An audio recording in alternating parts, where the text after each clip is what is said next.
محترم بزرگوں اور بھائیوں، قرآن کریم کی جس آیت کی تلاوت کی گئی ہے، اس آیت میں اللہ تبارک و تعالی نے اپنے مخصوص بندوں کا تذکرہ کیا ہے۔ اللہ کے مخصوص بندے کون ہیں؟ اللہ کے منتخب بندے کون ہیں؟ اللہ کے اسپیشل بندے کون ہیں؟ وی آئی پی جس کو کہہ لیا جائے کہ وی آئی پی لوگ کون ہیں؟ تو اس آیت میں اللہ تبارک و تعالی نے بیان فرمایا ہے، ثم اورثنا الکتاب الذین اصطفینا من عبادنا، کہ ہم اپنے بندوں میں سے کچھ لوگوں کا انتخاب کرتے ہیں قرآن کریم کے لیے۔ کتاب سے مراد یہاں قرآن عظیم الشان ہے، یعنی اپنی کتاب قرآن کے لیے ہم اپنے بندوں میں سے کچھ بندوں کا انتخاب کرتے ہیں، مخصوص کرتے ہیں۔ اللہ کے مخصوص بندے ہوتے ہیں، اللہ کے منتخب بندے ہوتے ہیں۔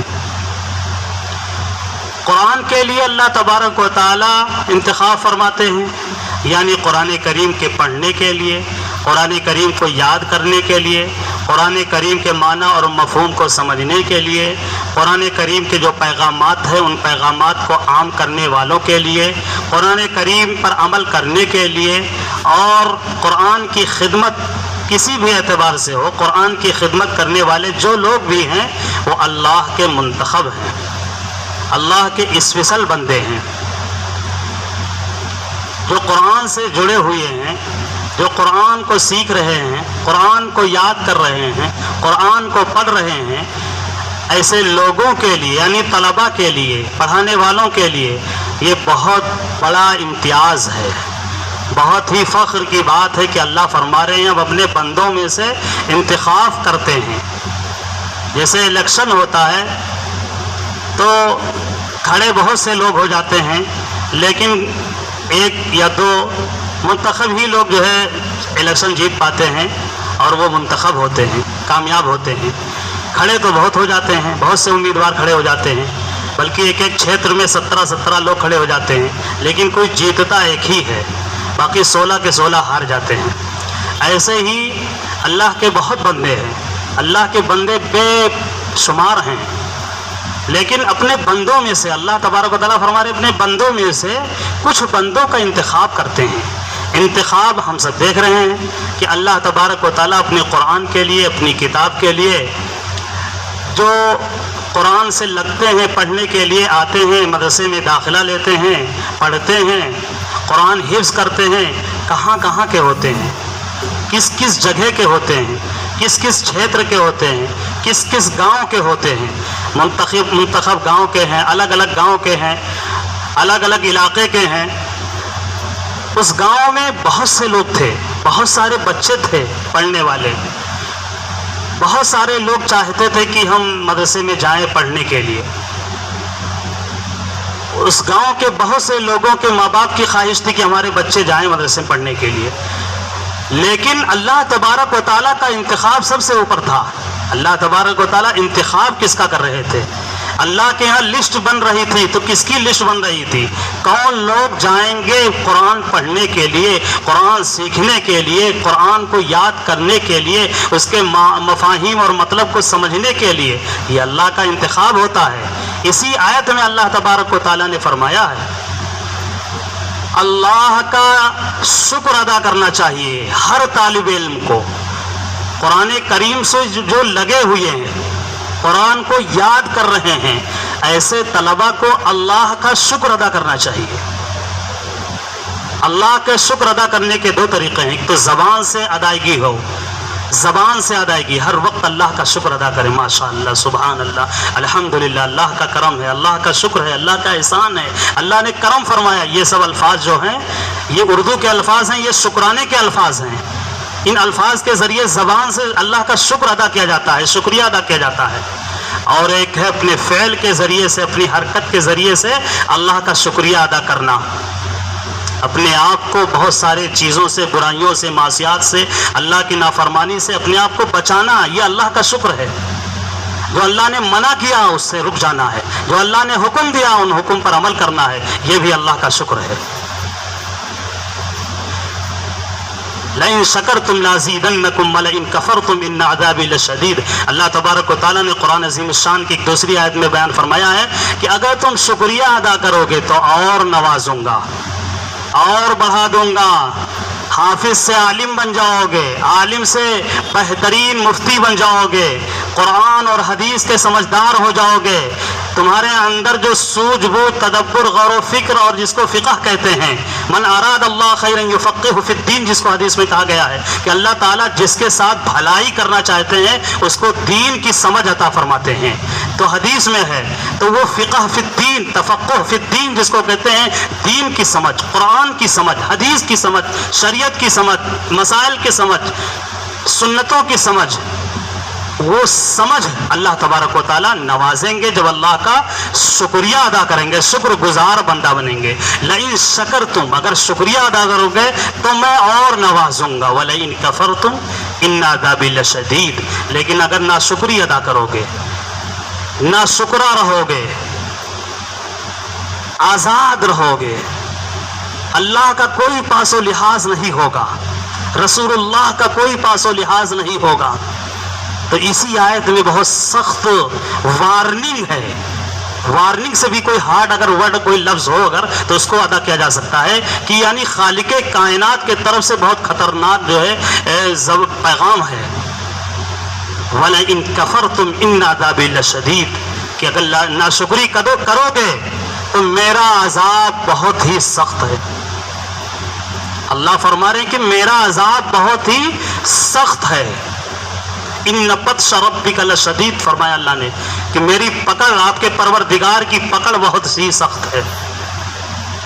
اس لیے اللہ تبارک و تعالیٰ کا شکریہ ادا کریں کہ اللہ تبارک و تعالیٰ نے ہمارا انتخاب کیا ہے حفظ کرنے کے لیے، قرآن پڑھنے کے لیے، قرآن کے لیے، اپنے عظیم الشان کتاب کے لیے اللہ نے ہمارا انتخاب کیا ہے، ورنہ ہمارے بس کی بات نہیں ہے۔ بہت سے لوگوں کی خواہشیں ہوتی ہیں، بہت سے لوگ آتے بھی ہیں مدرسے میں، پڑھتے بھی ہیں، لیکن کامیاب نہیں ہوتے ہیں۔ اس سے یہ نتیجہ نکلتا ہے کہ انسان کا اس میں کوئی دخل نہیں ہے، بلکہ یہاں مقدر حاوی ہے، یہاں تقدیر یعنی اللہ کا فیصلہ یہاں حاوی ہے۔ انسان کوششیں کرتا ہے، محنت کرتا ہے، اپنے بچوں کو مدرسوں میں بھیجتا ہے پڑھنے کے لیے، ہمارا بچہ دین کی سمجھدار ہو جائے، مفسر قرآن بن جائے، محدث بن جائے، حدیث کو پڑھنے والا، سمجھنے والا، لوگوں کو سمجھانے والا بن جائے، لیکن محنت ضائع ہو جاتی ہے، کامیابی نہیں مل پاتی ہے، کیونکہ اللہ کی طرف سے فیصلہ نہیں ہوتا ہے۔ یا اللہ تبارک و تعالیٰ ڈائریکٹ فیصلہ فرماتے ہیں۔ اللہ کا شکریہ ادا کرنا چاہیے ہم سب کو کہ اللہ تبارک و تعالیٰ جتنا شکریہ ادا کریں گے اللہ نوازیں گے۔ ایک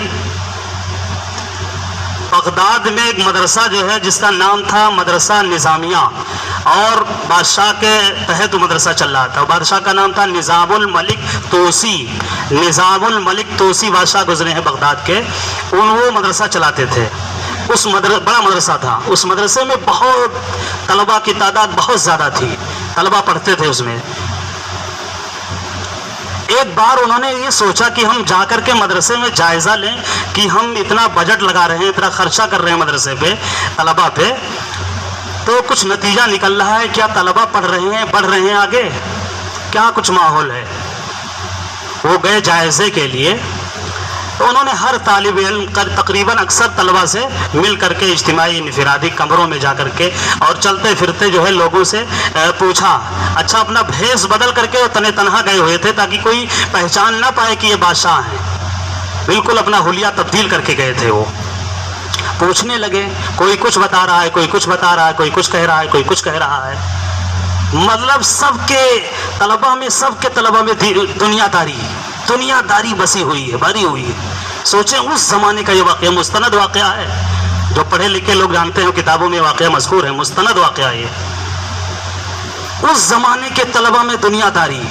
ہر کوئی کچھ بتا رہا ہے کہ ہمارے پڑھنے کا مقصد یہ ہے، ہمارے پڑھنے کا مقصد یہ ہے، ہم پڑھ کر کے یہ کریں گے، ہم پڑھ کر کے وہ کریں گے۔ بادشاہ بہت فکر مند ہوا کہ پورا پیسہ، پورا بجٹ برباد ہو رہا ہے، یہ طلبہ کی نیت کچھ اور ہے، ان کی سوچ تو کچھ اور ہے۔ اس نے سوچا، فیصلہ کر لیا کہ اب مدرسہ ہم بند کر دیں گے، مدرسہ بند ہی کر دیں گے، اس سے اچھا ہے کہ مدرسہ بند ہو جائے۔ واپس ہوئی، اسی ارادے سے بادشاہ سوچ کر کے واپس جا رہا تھا کہ دروازہ جہاں گیٹ تھا، گیٹ کے بغل میں بھی ایک کمرہ تھا، اس کمرے میں ان کی نظر پڑی تو دیکھا جو ہے کہ ایک طالب علم کتابوں میں منہمک ہے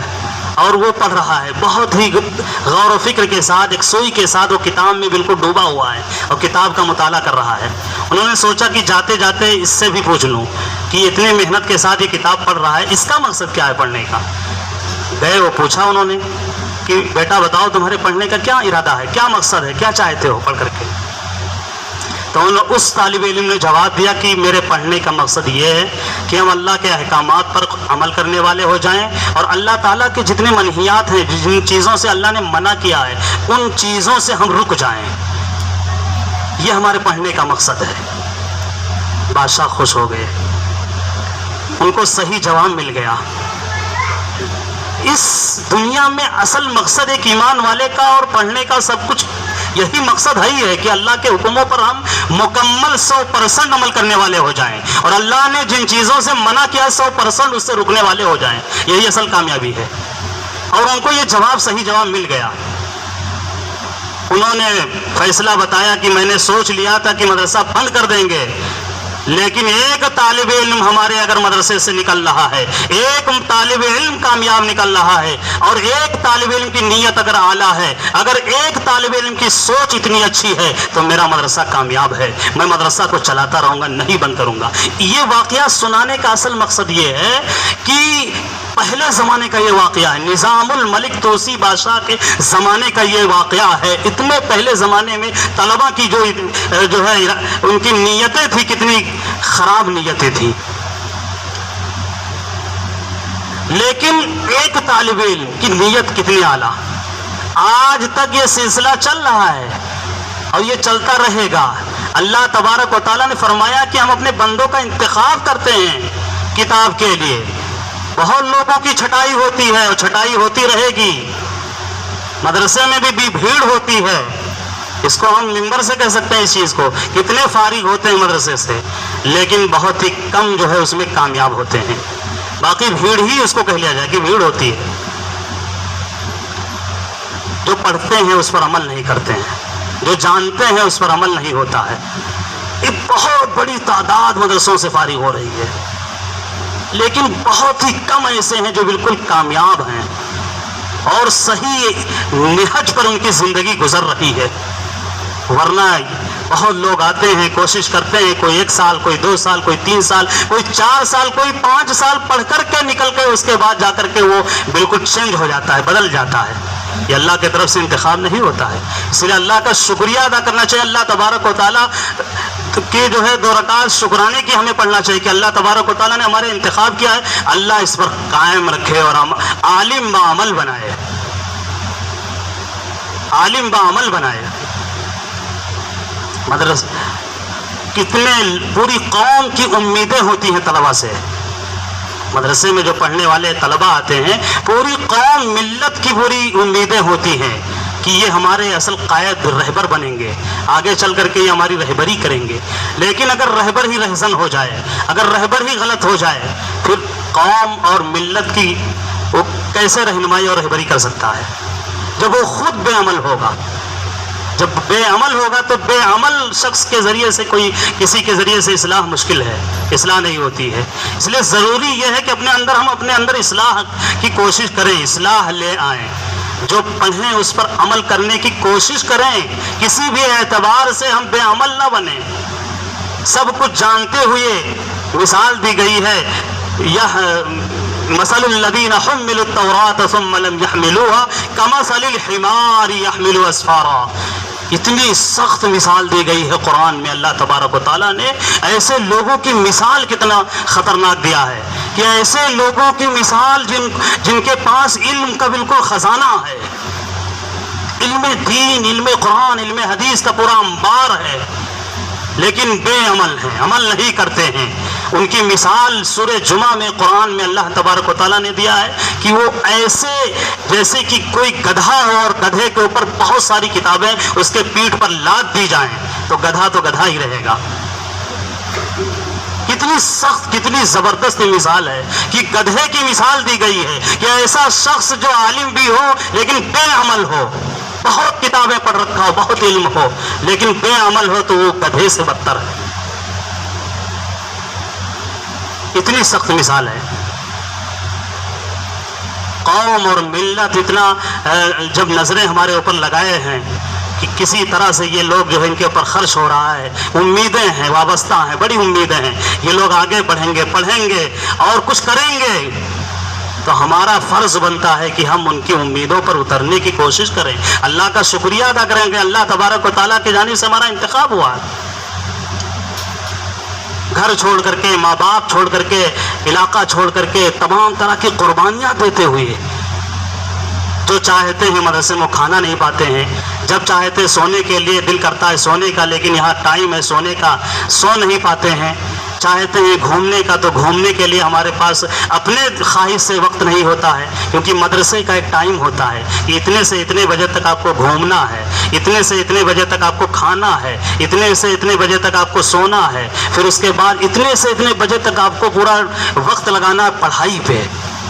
پورا ٹائم ٹیبل ہوتا ہے۔ دنیا کے ہر مدرسے میں ایک نظام الاوقات بنا ہوتا ہے، سسٹم ہوتا ہے، پڑھائی کا ایک نظام ہوتا ہے، اسی نظام کے تحت کام ہوتا ہے ہر یونیورسٹی میں یا اسی طرح ہر اسکول اور کالج اور مدرسوں میں۔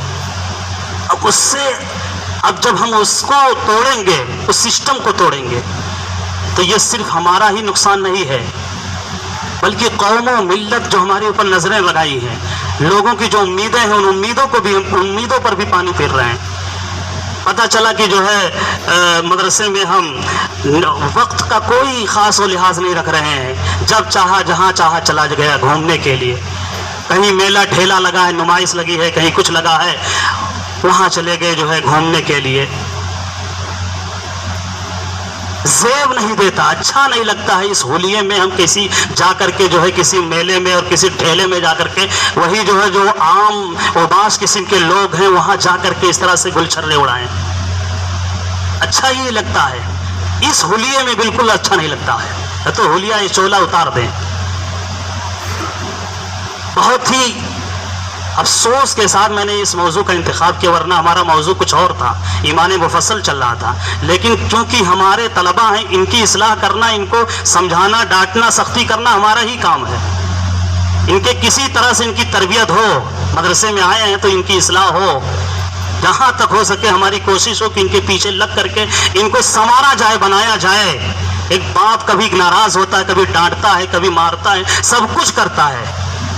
ایسے ایک استاد بھی روحانی باپ ہوتا ہے، اس کا بھی یہی کام ہوتا ہے، لیکن روحانی باپ ایک انسان ہی ہوتا ہے، یہ بھی عرض کر دیتے ہیں، انسان ہی ہوتا ہے، وہ بھی ہو سکتا ہے اس کی بھی ضروریات ہے، وہ کہیں چلا گیا، گھر پہ چلا گیا یا کوئی ہاسپٹل چلا گیا، اس کے بھی بچے ہیں، اس کے گھر کی بھی ضروریات ہیں، وہ کہیں چلا گیا اس کے اپنے کام سے، تو اب یہ مطلب نہیں ہے کہ وہ چلا گیا تو اب وہ جب رہے تو اسی کی وجہ سے ہم نماز پڑھیں گے، وہ جب رہے گا تبھی ہم اٹھیں گے، وہ جب رہے گا تبھی ہم کھانا کھائیں گے، وہ جب رہے گا تبھی ہم پڑھنے کے لیے کلاس میں بیٹھیں گے۔ تو بہت ہی غلط سوچ ہے، بہت ہی غلط سوچ ہے، گندی سوچ ہے، یہ اپنے آپ کو ایک اچھی جگہ سے اپنے آپ کو پھر سے وہی گندگی میں ڈالنے والی نیت ہے کہ ہم پھر سے وہی گندگی میں جائیں۔ ایک واقعہ امام مالک رحمۃ اللہ علیہ کا ہے۔ امام مالک رحمۃ اللہ علیہ کتنے بڑے امام گزرے ہیں، کلاس چل رہا تھا، پڑھ رہے تھے، عرب میں، سعودی عربیہ میں اس وقت جو ہے حجاز میں، آج بھی جو ہے ایک جانور ہاتھی ہے، ہاتھی نہیں پایا جاتا ہے وہاں، اونٹ پائے جاتے ہیں، وہ تمام جانور پائے جاتے ہیں، اونٹ نہیں پایا، ہاتھی نہیں پایا جاتا۔ ہاتھی آ گیا، اب ہاتھی آ گیا تو شور ہوا، ہلا ہوا کہ ہاتھی آ گیا ہے، لوگ دیکھنے کے لیے نکل کھڑے ہوئے، کیونکہ وہاں کے لیے عجیب و غریب جانور تھا، ہاتھی نہیں لوگ دیکھتے تھے برساں برس، تو ہاتھی دیکھنے کے لیے لوگ باہر نکل گئے، یہاں تک کہ مدرسے کے طلبہ بھی سب بھاگ دوڑ لگا دیا، ہاتھی آیا دیکھنے کے لیے، سب چلے گئے، یہاں تک کہ کلاس میں جتنے طلبہ تھے سب چلے گئے، ایک طالب علم چھوڑ کر کے۔ وہ طالب علم بیٹھا رہا کلاس میں، وہ نہیں گیا ہاتھی دیکھنے کے لیے۔ استاد نے کہا کہ کیوں نہیں گئے بیٹا تم ہاتھی دیکھنے کے لیے؟ میری طرف سے اجازت ہے، ہاتھی آیا ہے، روز تو آئے گا نہیں، سب لوگ چلے گئے دیکھنے، تم بھی چلے جاؤ دیکھنے کے لیے، جاؤ دیکھاؤ پھر پڑھنا آ کر کے۔ اس طالب علم کا جواب کتنا اعلیٰ تھا،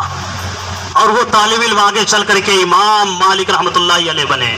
یہ طلبہ اپنے اسی وقت سوچ لیں، اپنے بارے میں فیصلہ کر لیں کہ ہمیں بننا کیا۔ اگر اچھا بننا ہے تو اچھی نیت کرنی پڑے گی، غلط بننا ہے تو ابھی سے گھٹیا سوچ رکھنی ہوگی، گھٹیا سوچ ہوگی،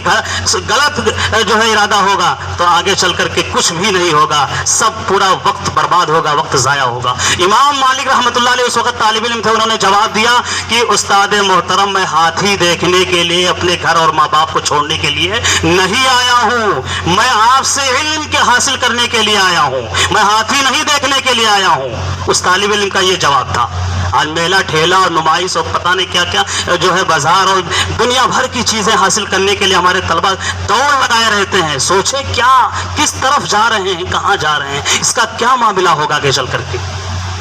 بھائی اگر ہم یہاں مدرسے میں رہ کر کے، یہیں رہ کر کے، اس نورانی اور روحانی فضا میں رہ کر کے ہم اپنے آپ کو نہیں بنا پائے، نہیں سنوار پائے، تو پھر کون سی دنیا آئے گی جہاں سے ہم سنوریں گے، بنیں گے؟ یہاں رہ کر کے بھی اگر ہم نمازوں میں پیچھے ہیں، نماز میں لاسٹ میں پہنچتے، مطالعہ کے دوران جو ہے ایک واقعہ جو ہے کہ بزرگ کا جو ہے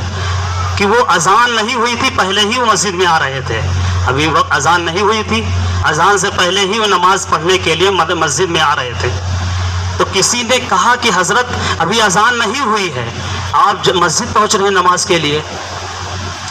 تو انہوں نے جواب دیا کہ یہ اذان عوام کے لیے ہوتی ہے، اور جو خاص ہوتے ہیں ان کے لیے اذان نہیں ہوتی ہے، یہ تو عوام کے لیے ایک اعلان ہوتا ہے، اذان جو ہے اعلان ہے۔ نماز میں کوتاہی ہو یہاں رہتے ہوئے، یا سنتیں کسی طرح کے ہم اس کے قائل نہیں ہیں کہ کوئی بھی مدرسے کا طالب علم کسی ایک نماز فرض تو چھوڑیے، سنت سے وہ پیچھے رہے، سنت چھوڑے بلا وجہ۔ کیوں چھوڑے بھائی؟ یہاں تو ہم بننے کے لیے آئے ہیں، ہمیں تو ہر حال میں ہمیں پہنچ کر کے، وقت سے پہلے پہنچ کر کے ہمیں سنت پڑھنا ہے، ہمیں اللہ کو حاضر ناظر سمجھ کر کے اللہ کے حکموں پر عمل کرنے کی نیت سے کہ یہ اللہ کا حکم ہے۔ یہ کسی نماز پڑھ رہے ہیں، کوئی کمال نہیں کر رہے ہیں، نگراں کہاں تک آپ کو نماز پڑھائے گا؟ کہاں تک کوئی استاد حفیظ اور محمد صاحب ہیں، وہ کہاں تک نماز آپ کو پڑھوائیں گے ڈنڈا لے کر کے؟ یا میں کہاں تک آپ کی دیکھ ریکھ کروں گا کہ نماز پڑھو؟ مر گیا تو، سو گیا تو، مرنا اور سونا ایک جیسا ہوتا ہے، پھر آپ نماز ہی نہیں پڑھو گے۔ نماز پڑھنا یہ اللہ کا حکم ہے، اور یہ ہر ایک کے لیے ہے، جو بھی بالغ ہو گیا، عاقل بالغ ہو گیا، اس کے اوپر نماز کا حکم لاگو ہو گیا، اللہ کا حکم لاگو ہو گیا۔ اللہ کے حکم پر عمل کرنا ہے، نماز پڑھنا ہے، اس میں کسی کے کوئی کمال نہیں ہے کہ ہم نماز پڑھ لیے تو بہت بڑا کام کر لیے، یا نماز چھوٹ گیا ہے تو یہ بہت بڑا نقصان ہوا ہے، یہ اللہ کے حکم کو ہم نے گویا کہ چھوڑ دیا جان بوجھ کر کے۔ تو کسی اتنی سخت حدیث ہے، وقت نہیں ہے تفسیر کے ساتھ، اتنی سخت حدیث ہے کہ اللہ کے رسول صلی اللہ علیہ وسلم نے فرمایا من ترک الصلاۃ متعمدا فقد کفر، کہ جان بوجھ کر کے جو کوئی نماز چھوڑ دیتا ہے وہ کافر ہو جاتا ہے۔ اور امام مالک رحمۃ، اپنے 3-4 اماموں میں سے امام مالک رحمۃ اللہ علیہ کا مسلک یہی ہے کہ جو جان بوجھ کر کے نماز چھوڑ دے وہ کافر ہو جاتا، اس کا نکاح ٹوٹ جاتا ہے، پھر سے اس کو کلمہ پڑھنا پڑے گا، پھر سے اس کو نیا نکاح کرنا پڑے گا، واقعتاً وہ کافر ہو جاتا ہے۔ اتنی سخت جان بوجھ کر کے نماز چھوڑنے والوں کے تعلق سے ہے۔ اور ہم حافظ ہوں، قرآن پڑھنے والے ہوں، قرآن ہر وقت ہماری نگاہوں کے سامنے ہو، اور تمام طرح کی لغویات اور تمام طرح کی خرافات اور تمام طرح کی جو ہے جو نقصان دہ چیزیں ہیں، نقصان پہنچانے والی چیزیں ہیں، ان چیزوں میں اپنے وقت کو لگائیں، نہ وقت سے سوئیں، نہ وقت سے کھانا کھائیں، نہ وقت سے پڑھنے بیٹھیں، بلکہ کچھ اور کسی اور دنیا کے ہم جو ہے اس میں اپنی مصروفیت رکھیں، مشغولیت رکھیں۔ یہ ناشکری ہے، بہت بڑی ناشکری ہے۔ اللہ تبارک و تعالی ہم سب کو کہنے سننے سے کہیں زیادہ عمل کی توفیق نصیب فرمائے۔ آمین۔ وآخر دعوانا